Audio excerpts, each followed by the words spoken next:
민정현 씨는 한 금융서비스 업체에서 보험 설계 일을 하고 있습니다. 예, 민정현 부지점장이라고 합니다. 시청해주셔서 감사합니다. 네, 처음 뵙겠습니다. 제작진에게 꺼내 보인 건 실손보험 가입 계약서입니다.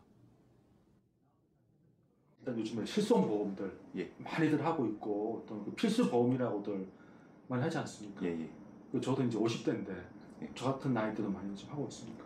실손 의료보험 같은 경우는 이제 보험회사에서 실제로 손해본 의료비에 대해서 이제 가입자에게 자기 부담금을 제외하고 나머지 보험금을 돌려주는 보험이기 때문에 사실 남녀노소 불문하고 의료비 부담을 줄이기 위해서라면 선택이 아닌 필수로 필요한 보험이라고 생각합니다.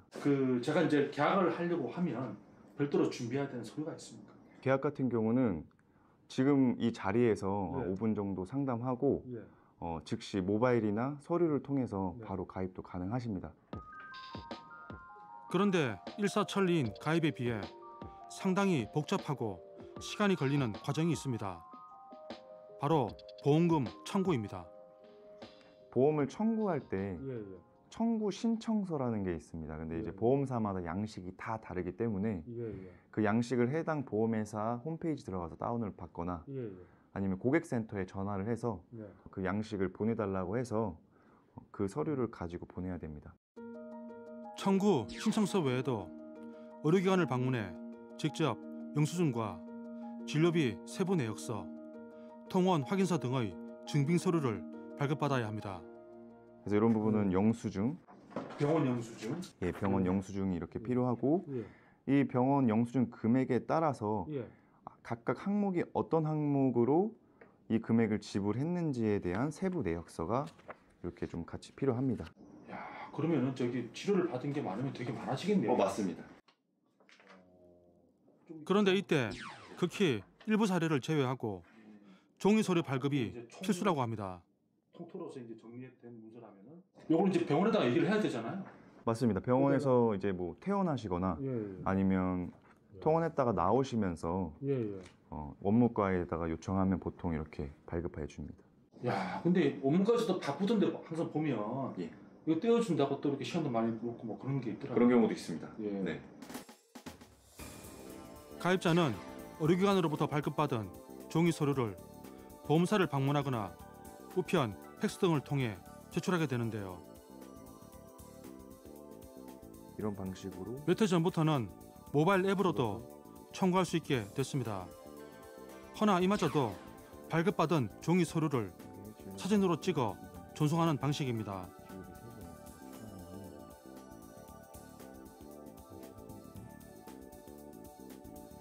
보험업계에 따르면 연간 9천만 건에 이르는 실손보험 청구의 99%가 이런 종이 문서를 기반으로 하는 걸로 보고 있습니다. 디지털 시대가 본격화됐음에도 청구 방식은 여전히 아날로그에 머무르고 있는 겁니다. 그 절차가 이제 이렇게 번거롭고 어렵다 보니까 실제로 이제 어르신들이나 조금 이렇게 좀 적응하기 힘드신 분들을 위해서 대신해주는 경우도 있다고 제가 들었거든요. 뭐 맞습니다.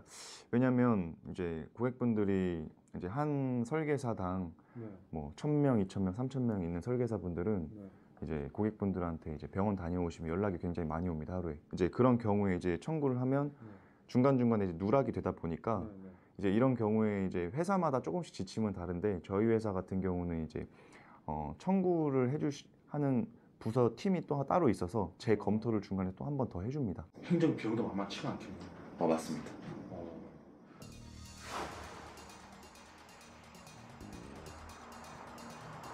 가입자가 4천만 명에 달하는 실손보험은 제2의 건강보험으로도 불립니다. 하지만 이런 수식어가 무색하게 가입자가 보험금을 청구하는 절차는 십수년째 제자리에 머물고 있는 시정입니다. 이런 불편을 해소하기 위해 추진된 게 실손보험 청구 간소화인데요. 하지만 제도 시행을 앞두고 여러 이해관계가 얽히면서 공회전이 계속되고 있습니다.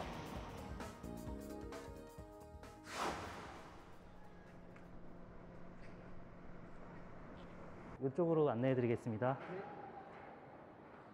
우리는 서울의 한 대형 병원의 협조를 받아 이 병원이 지난해 도입했다는 실손보험 빠른 청구 서비스를 살펴보았습니다. 네, 이쪽이 저희 환자분들이 수납을 하시는 곳이고요. 그 다음에 이쪽에 마련된 기계가 이제 진료나 처방 이후에 이제 실손보험사에 직접 바로 청구할 수 있는 도움을 줄 수 있는 기계가 여기 마련되어 있습니다. 사용 방법은 간단했습니다. 진료 후 병원에 비치된 키오스크를 통해 자신이 가입한 실손보험사를 선택하면 되는데요. 이제 여기에서 보험사를 선택하시면은 이제 자신의 인적사항이나 개인정보를 입력하게 되면 말씀하신 것과 같이 본인이 등록되어 있고 가입되어 있는 보험사에 연결됩니다. 네. 다음 단계는 보험에 필요한 사고 유형 선택. 질병. 이후 영수증 일자를 선택해 진료받은 내용을 고르면 모든 과정이 완료됩니다. 그래서 어떤 진료를 받았는지에 대해서 선택을 하면은 해당 진료와 연관된 각종 진료 서류들이 이제 자동적으로 해당 보험사에 전달되게 됩니다. 그러니까 이제 환자가 보험사에 필요한 서류들을 보내는 게 아니라 병원이 보험사에 보내준다는 거죠? 네, 맞습니다. 이 기계를 통해서 본인 인증이 확인이 되면은 어떤 진료에 대해서 청구할지를 선택한 후에 해당 진료에 관련된 모든 진료 서류들이 자동으로 보험사에 전송되게 되어 이제 환자분들은 별도로 출력하거나 사진을 찍어서 보험사에 일일이 제출하지 않아도 됩니다.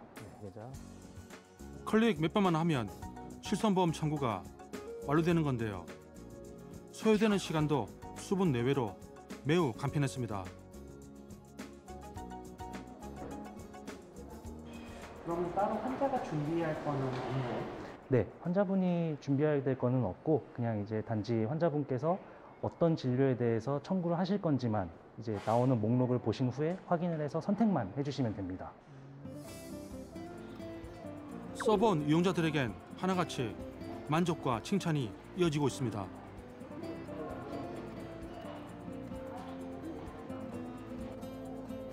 병원 입장에서도 청구 관련 업무가 줄어드는 효과가 있었습니다.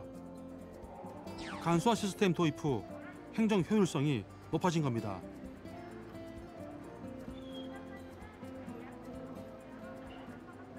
모든 연동된 서류를 자동으로 전산화 시스템을 통해 받게 되기 때문에 병원 입장에서는 이제 그런 어떤 서류 작업이라든지 그런 어떤 출력 그리고 구비 서류에 대한 어떤 안내라든지 이런 부분에 대한 업무 부담이 조금 줄어들었다고 생각할 수 있습니다. 네. 다만 그간 이 서비스는 일부 병원에서만 이용이 가능하다는 한계가 있었습니다.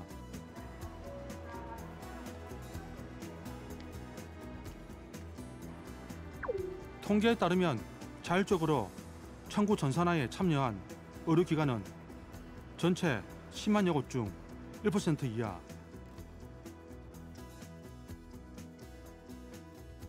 그래서 추진됐던 게 실손보험금 청구 간소화법이라 불리는 보험업법 개정입니다. 쉽게 말해 실손보험 청구를 위해 병원 등에서 종이 서류로 발급받아 제출해야 했던 각종 증빙 서류를 보험사에 전자적으로 전송되도록 하여 소비자의 편의성을 높이고자 하는 내용입니다. 그러니까 기존처럼 소비자들이 종이 문서를 발급받아서 실손 청구를 하는 것 대신에 의료기관이 전산으로 청구에 필요한 증빙 서류를 전송하게끔 하는 법이라는 거죠? 네, 그렇습니다. 하지만 보험업법 개정은 의료계 반대로 번번이 무산돼 왔습니다.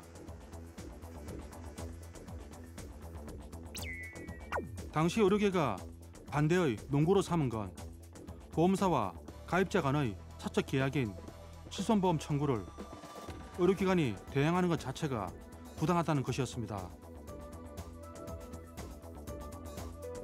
대한의사협회 지규열 위원님 토론 부탁드립니다.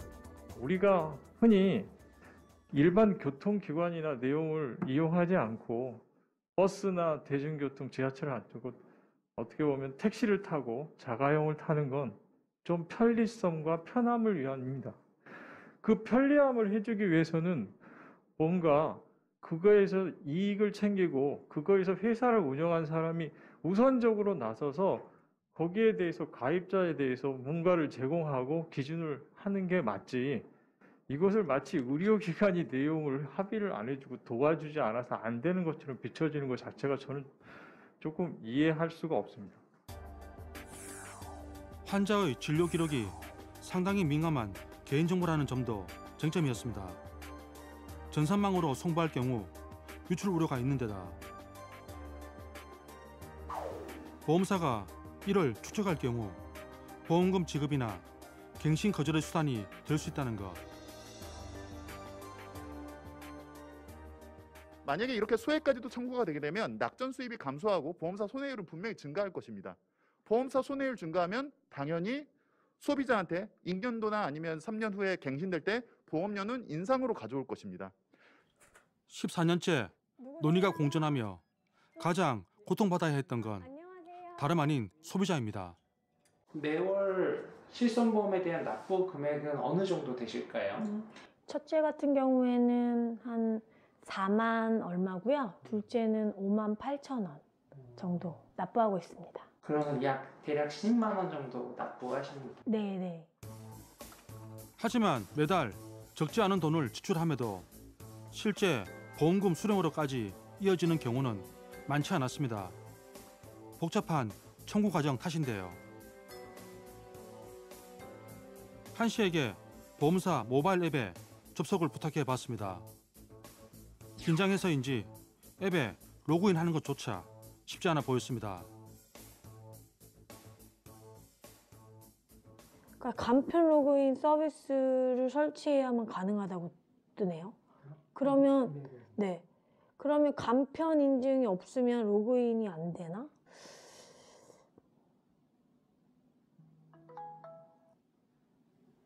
됐어요. 그러면 인증을 했어요. 그러면 인증 로그인이 되었으려나? 회원 정보를 찾을 수가 없대요. 또 날짜를 클릭해서 그 해당 날짜를 지정하고 뭐 이게 통원이냐 실비냐 뭐 입원이냐 이걸 또 클릭하고 또 그 내용을 또 적어야 되고 하면 되게 좀 쓸 게 많은 거예요.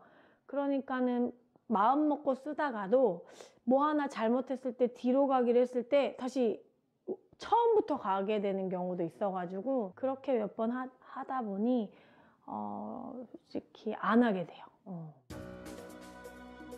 그러다 보니 청구 자체를 미루는 일이 많다는데요. 얼마 전 아들 지호가 줄넘기를 하다 다쳐 깁스를 하게 됐을 때도 그랬습니다. 여기 오른쪽 봐요. 오른쪽 발목. 여기에 기부스를.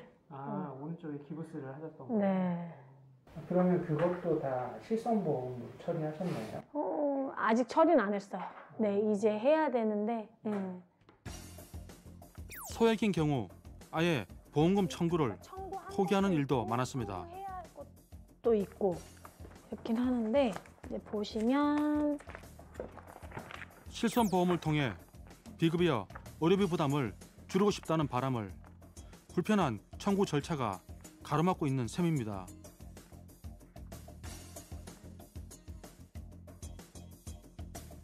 분석에 의하면 이렇게 청구되지 않은 실손보험금은 매년 2천억에서 3천억 원 정도 될 걸로 추산됩니다. 그 치료했을 때 그런 거. 여러 차례의 번거로움을 경험한 후 한 씨는 필요할 때마다 보험 설계사에게 보험금 청구를 부탁하고 있습니다. 그 접수가 됐는지 안 됐는지 좀 물어본 적도 있고요. 그렇게 하게 되면 좀 미안해가지고 연말에 하거나 연초에 하거나 더 바라는 점이 있으면 이렇게 병원이 딱 입력을 하면 이 사람이 여기 가서 치료를 얼마 받았구나 하면서 그런 절차 없이 그냥 제 통장으로 입금이 되면 더 좋을 것 같아요.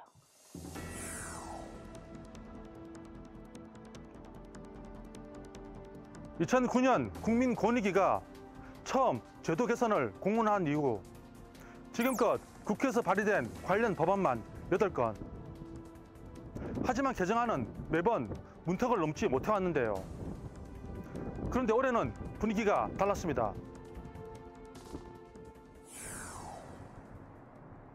지난 1월 금융위원회는 올해 추진할 12개 정책 과제에 실손보험 청구 간소화를 포함시키며 의지를 드러냅니다.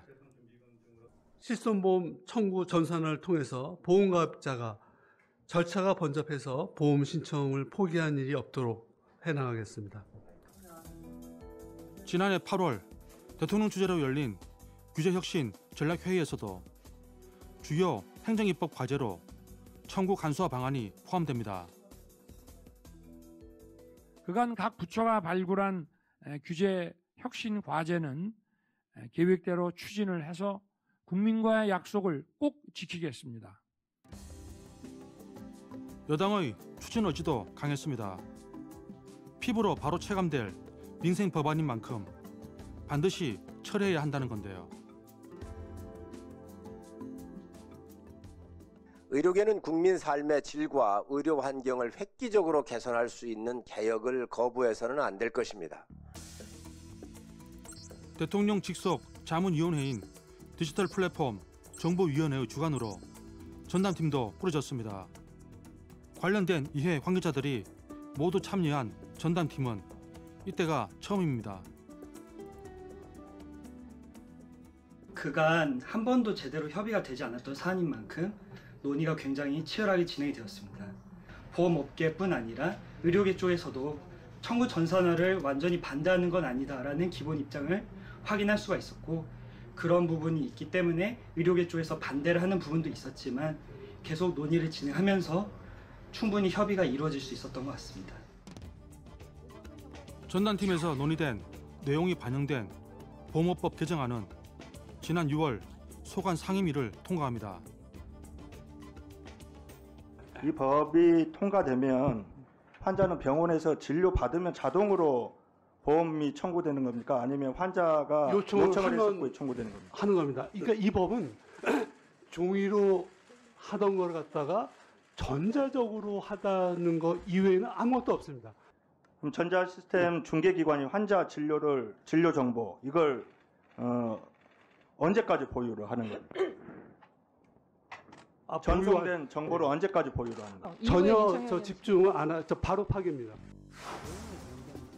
석 달 후엔 법사위 전체 회의에 상정됩니다. 치료받았던 병원에 가서 나 이거 실손보험 청구해 주세요. 전자적 방법으로. 한마디만 하면은 청구를 하고 우리 그 국민들은 그 보험금을 수령을 할 수 있다는 거 아닙니까? 네, 예, 맞습니다. 그죠? 아까 말씀드렸듯이 그 미청구 그 보험금이 연간 3천억 원 정도 됩니다. 국민들이 1년에 한 3천억 원 정도씩은 더 편익을 얻을 수 있는 뭐 그런 법안이라고 생각하시면 좋을 것 같습니다. 당시 정보 유출을 우려한 일부 반대의 목소리도 있었는데요. 정보는 좀 제대로 좀 보호될 수 있는지에 대해서 좀 살펴보고 싶고요. 금융위 측은 청구 전산화로 보험사가 받는 서류는 보험금을 지급하기 위한 최소한의 서류로 제한된다며 설득에 나섭니다. 지금도 환자는 실손보험 청구를 받기 위해서 서류로 낼 수 있습니다. 이메일로 낼 수 있습니다. 이 법은 바꾸는 것을 전자적으로 편하게 바꾸는 것에 불과합니다. 그리고 올해 10월 6일 실손보험 청구 간소화를 골자로 한 보험업법 개정안은 마침내 국회 문턱을 넘습니다. 이 법안이 국회에 오른 지 14년 만이었습니다. 14년 만에 법안이 처리됐다는 점에 대해서 처음에는 실감이 나지 않았는데 보도자료 작성 준비를 하면서 차츰 실감이 되었고, 이제 향후 제도 시행을 위해서 제도 시행이 원활히 되기 위해서는 의료계 및 유관기관 등과 많은 협의가 필요하다는 생각에 정신이 번쩍 들었습니다. 이제 하나의 과정이 마무리됐을 뿐 새로운 스타트 라인에 다시 선다는 각오로 임할 생각입니다. 이에 따라 내년부터는 실손보험 청구가 한결 쉬워질 전망. 먼저 가입자들은 각종 종이 서류를 떼기 위해 병원을 방문할 필요 없이 병원에 요청만 하면 자동으로 보험금을 청구할 수 있습니다. 실손보험 청구 절차와 방식이 바뀌는 겁니다.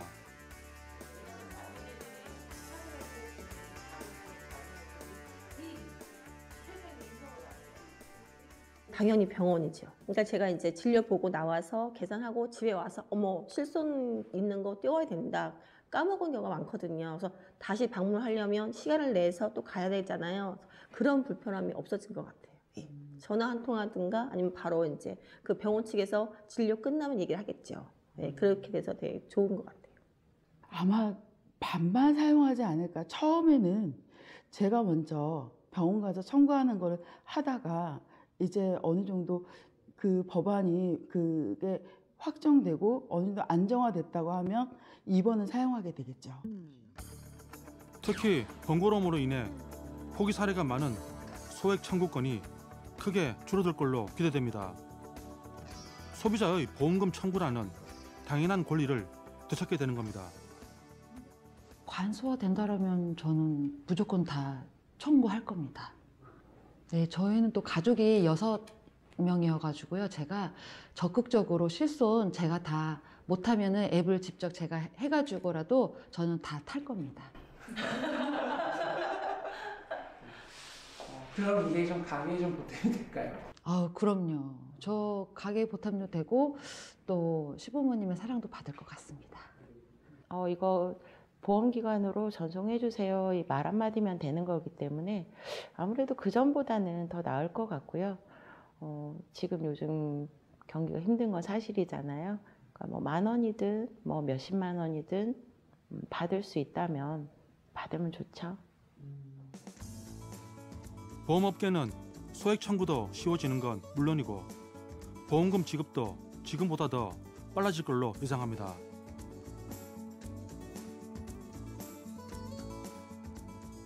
보험업법 개정이 보험회사에 미치는 영향은 좀 어떻게 되나요? 보험업법 개정으로 소액 의료비 청구권은 늘어날 수 있지만 지금 현재 종이 서류를 일일이 입력하는 수작업이 줄어드는 등 업무 디지털화로 효율적 행정 업무가 이루어질 것으로 예상합니다. 혹시나 이 부당한 보험금 지급 거절 등 국민들의 부담으로 좀 이어지지는 않을까요? 이미 보험회사에서는 실손 청구 시 소비자로부터 증빙 서류들을 받고 있으며 이번 개정안은 청구 방식만을 전자적으로 편리하게 변경하는 것으로 부당하게 보험금 지급 거절이 증가할 걱정은 하지 않으셔도 됩니다.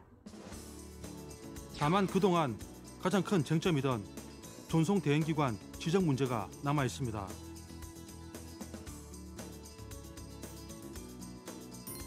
이 법은 의료기관이 환자 진료 내역 등을 보험사에 직접 전송하는 것이 아니라 제3의 기관을 거쳐 보험사에 보내는 방식입니다. 이렇게 하는 건 전송 비용 절감을 위해서입니다.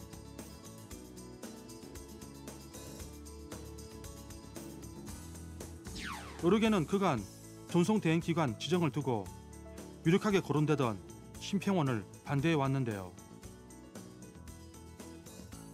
비급여 정보가 심평원에 흘러갈 경우 비급여 항목 진료비 자료 유출을 우려하는 것으로 추정됩니다.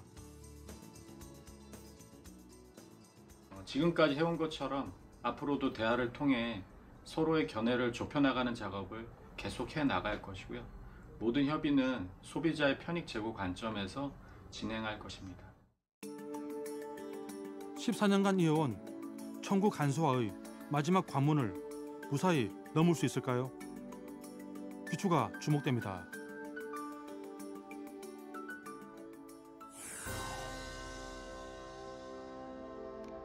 (14년) 만에 도입의 물꼬는 트였지만 실제 현장에서 정착이 되기까지는 다소 진통이 예상됩니다. 이 과정에서 가장 고려되어야 할 것은 그 어떤 단체나 협회가 아닌 바로 소비자입니다. 부디 국민들이 좀 편하게 포기하는 일 없이 보험금을 청구할 수 있게 하자는 원 취지를 잊지 않기를 바랍니다.